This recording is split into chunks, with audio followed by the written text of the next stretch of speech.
जनक जी ने सीता स्वयंवर में बहुत से बड़े बड़े योद्धा बुलाए।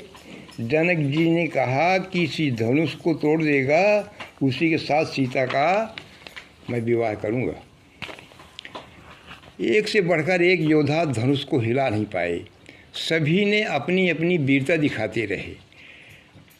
तब जनक जी ने रोकर तेज आवाज़ से कहा कि इस धरती में कोई वीर नहीं है।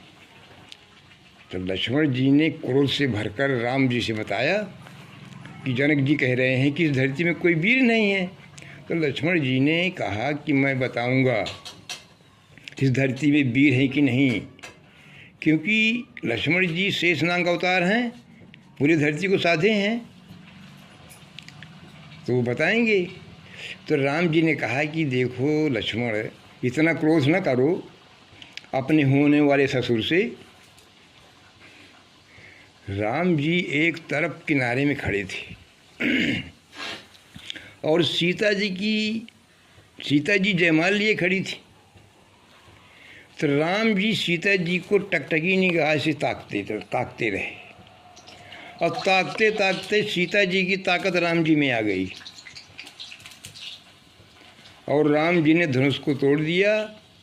सीता जी ने राम जी के गले में जयमाल डाल दिया, विवाह संपन्न हो गया।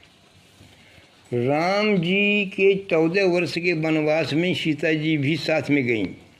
फिर सीता जी का हरण हुआ।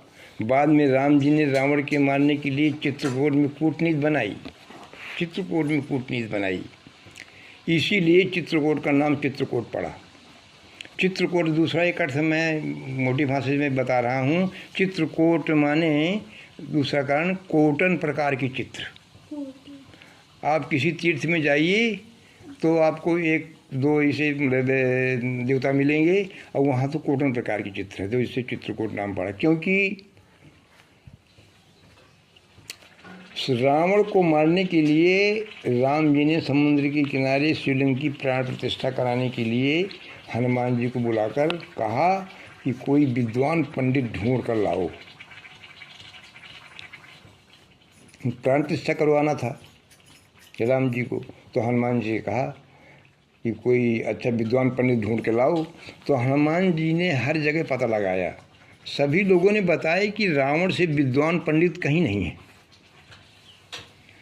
तो हनुमान जी रावण के पत्नी के पास गया, पहले मंदोदरी के पास, और कहा कि लंकापति रावण से कहो कि शिवलिंग की प्राण प्रतिष्ठा करवा दे।